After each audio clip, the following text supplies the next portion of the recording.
Physiology lectures. Cardiovascular system regulation में medullary control, neural medullary control के अंदर बैरो receptor reflex mechanism के बाद आज हम स्टार्ट करेंगे role of chemoreceptor reflexes in cardiovascular control.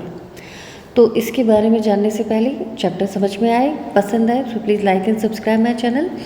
और टॉपिक्स को कंटिन्यू करने के लिए फर्स्ट चैप्टर जो है कार्डियोवैस्कुलर रेगुलेशन का ज़रूर फॉलो करते रहिए, जिससे आपको आइडिया रहे कि अब हम कौन से वाले पॉइंट्स पे चल रहे हैं। So let's start the topic. कई बार कीमो रिसेप्टर रिफ्लेक्सेस पे क्वेश्चन पूछ लिया जाता है और इसके नाम से ही जैसे जानते हैं, कीमो यानी केमिकल, और वो रिसेप्टर्स जो किसी केमिकल स्टिमुलस से स्टिमुलेट होते हैं और उनके रिस्पॉन्स में कार्डियोवैस्कुलर कंट्रोल जो है वो हो जाता है। अब ये क्या क्या होते हैं आगे देखते हैं। So these are chemosensitive cells which respond to change in blood. जैसे कि अगर पार्शियल प्रेशर ऑफ ऑक्सीजन कम हो जाए तो उस कंडीशन में ये स्टिमुलेट हो जाते हैं, या partial pressure of carbon dioxide increase हो जाए तो ये स्टिमुलेट हो जाते हैं, या H+ आयन एक्सेस हो जाए यानी pH कम हो जाए तो ये कीमो सेंसिटिव सेल्स जो है वो स्टिमुलेट हो जाते हैं। तो अब इनकी रिसेप्टर्स की लोकेशंस का मालूम होना ज़रूरी है, क्या होते हैं। तो receptors are located at carotid bodies and aortic bodies. तो पहला MCQ क्वेश्चन यही बन जाता है कि जो कीमो रिसेप्टर्स होते हैं जो कार्डियोवैस्कुलर कंट्रोल में कीमो रिसेप्टर रिफ्लेक्स के लिए रिस्पॉन्सिबल होते हैं वो कौन से होते हैं। They are carotid bodies and aortic bodies. तो लोकेशन इनकी यही है। इसका जो कैरोटिड बॉडीज़ के बारे में अगर हम बात करें, 1 to 2 मिलीमीटर साइज़ होता है, located in bifurcation of each common carotid artery. तो मैंने अपने पहले ही आपको चैप्टर्स में इनकी जो पोजीशंस हैं वो बना के बताई हुई हैं, आप बच्चों वहाँ से देख सकते हैं। Innervated by carotid sinus nerve, that is the branch of glossopharyngeal nerve, यानी 9th क्रेनियल नर्व। ठीक है, तो ये हर एक क्वेश्चन एक MCQ क्वेश्चन बन जाता है, एक fill in the blank question बन जाता है। एओर्टिक बॉडीज़ की बात करें, so located at adjacent to arch of aorta, 1 to 3 in number में प्रेजेंट होते हैं, and innervated by aortic nerve, that is a branch of vagus nerve. Vagus nerve is the 10th cranial nerve. ठीक है, so carotid bodies और aortic bodies के बारे में जानने के बाद अब आगे बात करते हैं कि ये फंक्शन कैसे होता है।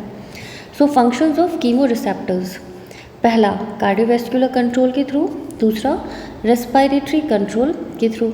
सो यूजुअली जो है कीमो रिसेप्टर हमने जब रेस्पिरेटरी रेगुलेशन में पढ़े थे, जिसमें कि हमने आपको बताया था कैरोटिड और एओर्टिक बॉडीज़ के लिए कि ये रेस्पिरेशन में किस तरीके से प्राइम पल्मोनरी वेंटिलेशन को रेगुलेट करते हैं। जब हम कार्डियोवैस्कुलर कंट्रोल की बात करते हैं तो इनका जो रोल है वो किस तरह से शो होता है। इसके लिए जैसे कि फॉर एग्जांपल कंडीशन है हाइपोक्सिया, यानी decrease oxygen at tissue level. So due to hypoxia increase chemoreceptor discharge that produce hypoventilation which excites vasomotor centre. तो हाइपर वेंटिलेशन इन्होंने प्रोड्यूस करा दिया, यहाँ तक इनका रेस्पिरेटरी इफेक्ट हुआ, लेकिन इसकी वजह से वैसोमोटर सेंटर जो है मेडुला में, वैसोमोटर सेंटर मेडुला के अंदर स्टिमुलेट हो गया। एंड VMC जब स्टिमुलेट होता है ये सिंपैथेटिक सिस्टम स्टिमुलेशन करा देता है, लीड्स टू पेरिफेरल वेजोकॉन्स्ट्रिक्शन, जिसकी वजह से वेजोकॉन्स्ट्रिक्शन हो जाता है सारी पेरिफेरी की ब्लड वेसल्स में, जिसकी वजह से आर्टेरियल ब्लड प्रेशर जो है वो इंक्रीज़ हो जाता है। तो हाइपोक्सिया की कंडीशन में जब ऑलरेडी ऑक्सीजन की डिलीवरी कम हो रही है तो पल्मोनरी वेंटिलेशन इंक्रीज़ हो जाता है, हाइपर वेंटिलेशन हो जाता है, साथ साथ में आर्टेरियल ब्लड प्रेशर जो है वो इंक्रीज़ हो जाता है।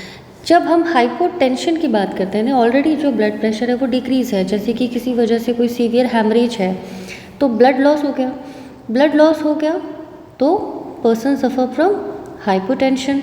हाइपोटेंशन मतलब ब्लड प्रेशर डिक्रीज़ हो गया। Then this hypotension cause increased chemoreceptor discharge and raise arterial blood pressure via stimulation to VMC। ठीक है, तो दोनों कंडीशन में जो है आर्टेरियल ब्लड प्रेशर को मेंटेन करता है।